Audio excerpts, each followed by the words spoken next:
Hi, hello, and welcome to my channel. My name is Sophia, and this is a review of Queen of Sorcery. So, this is book number 2 in the Belgariad series by David Eddings.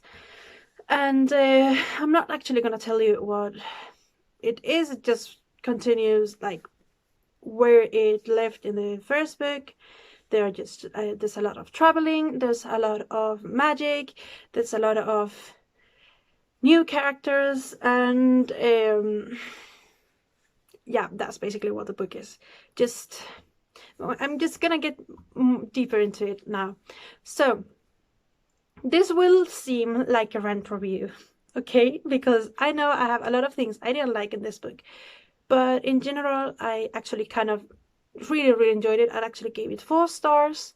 So it is not really a rant review, it's just me acknowledging that it does have problems. So it's that what I'm going to talk about mostly. Maybe to just get the good things out of the way. Let's start with that.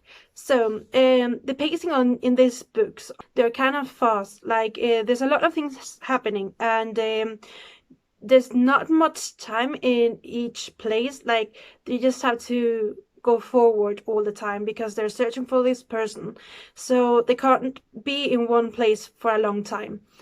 So it's really fast in that way. It's fast paced and it's nice. It's just an adventure, and I really enjoy that. It's very simple in its in the construction of the story.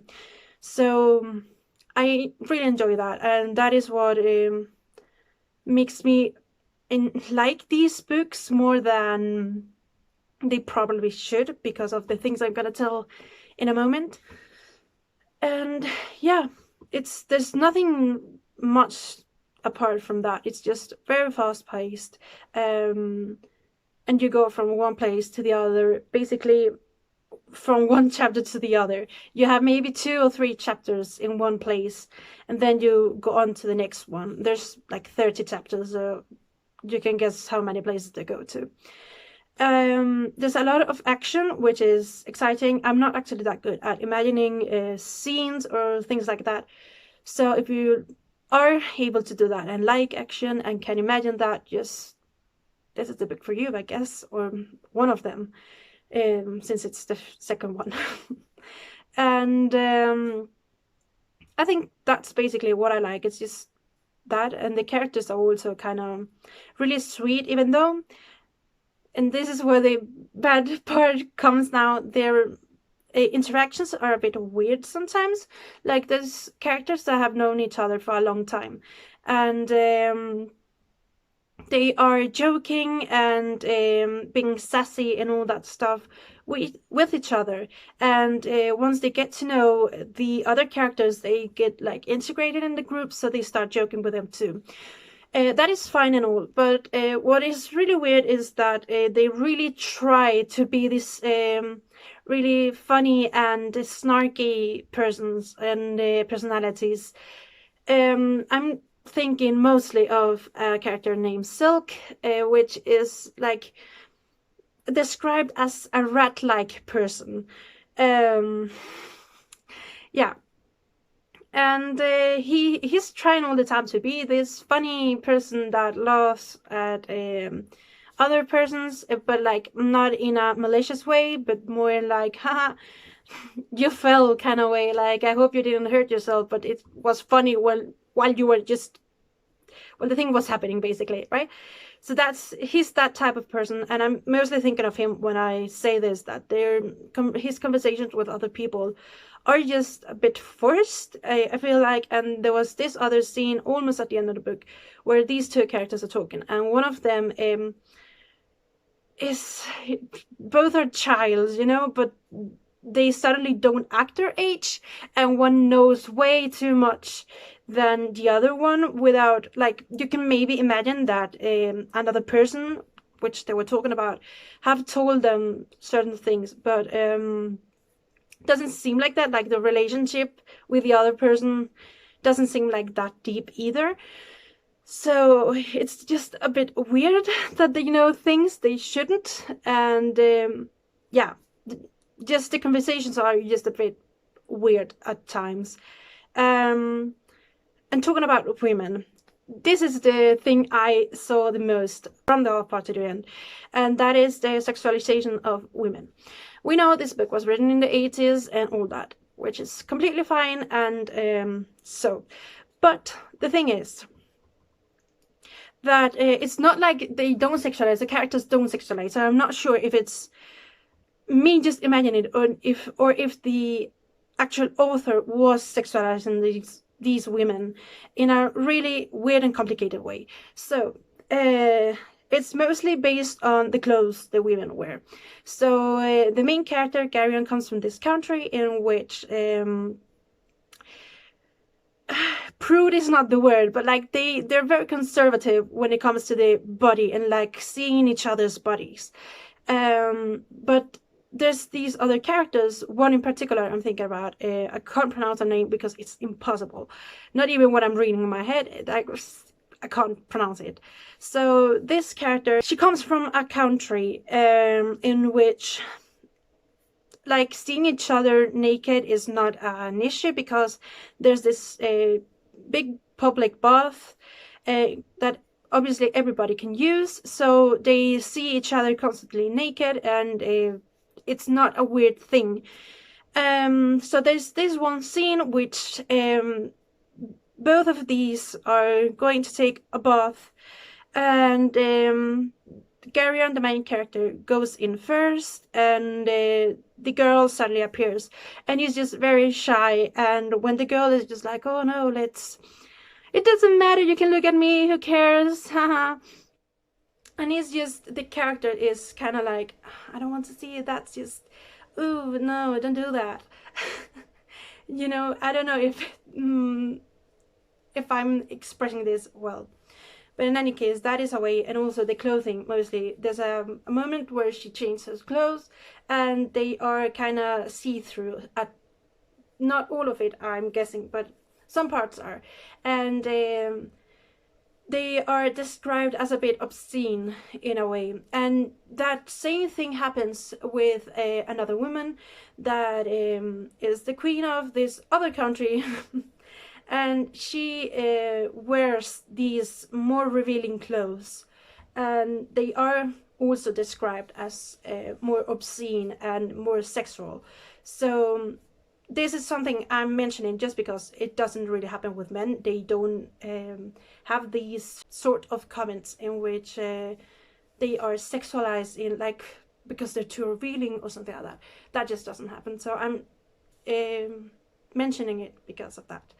And also there's another sort of sexism, and that is with one of, I don't know if I should call her main characters, but like the aunt of Garion, Polgara.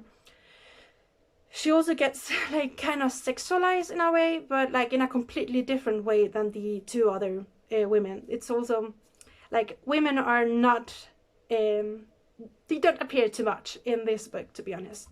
I think there's like maybe important ones, maybe 3 or 4, but like not much. So yeah, but Polgara then, she gets sexualized in a way that she's like more or less based on stereotypes. You know, we have on one side we have the really girly girl that can't do anything, she needs help for everything, and she's very passive and all that stuff. And on the other hand, we have what Polgara is, the bossy one, the one that is always right, and the one that like she demands to be listened to. And that is meant to be maybe like a sign of how powerful she is, but it doesn't convey that way. Like Polgara is strong, not just because of that, but her powers really show that she's strong. She doesn't need to show she's strong in any other way. And this is like, she comes out of as bossy sometimes, like her relationship with Garion starts to get worse because of it. And I mean, it just doesn't make sense for her to be in that extremely bossy way. As for her clothes, she doesn't wear any revealing clothes at all. She wears like a long tunic and like a sort of cape on top, so she's very covered basically. So that's why I said that her sexualization is not in that sort of way, or maybe it's not sexualization, but it's a way of separating women from men, because this just doesn't happen with the men. That is what I want to come to. This doesn't happen to the men, but it does happen to the women.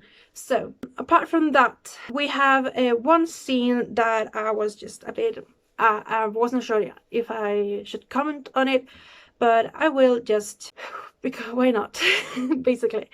And that is just also almost at the end of the book. Something happened to Garion and he got his face painted, like with makeup and such. And when he gets back to his friends, Polgara is like, oh, take that filth off of your face. And not with exact words, but it's basically what happened. And I know times change. It's been almost 40 years, but still, it sounds very, very bad. Society has progressed. Now men can wear makeup without being judged, or at least not as much as before, and that is completely fine. We like men who wear makeup if they want to. And it just feels wrong as a reader in 2021 to hear someone tell a man that they should take their makeup off because it's filthy. It just doesn't sit well with me, so sorry. Yeah, that is basically my main complaints and review in general. As I said, this seems like rant review, but it's not really. It's me just acknowledging that the book has some problems, but you can still enjoy things you feel like are problematic, just as long as you actually tell people it has problematic things. And at least that is what I think. I mean, why shouldn't you enjoy something you enjoy just because it's problematic? You can enjoy it, but you should let other people know that it's problematic somehow. So yeah, that is the review. That is the video for today, and I hope you enjoyed it. So if you have read the books, or if you have something else that could be like a bit problematic or that you enjoyed, whatever, if you read the book, just let me know in the comments, because I would really like to know your opinion on it. And I'm just very excited to continue this series, to be honest. I really want to know what this is getting. And I mean, I enjoyed it. As I say, I really enjoy this book, but I do have some issues, so I just wanted to mention them. Okay, bye.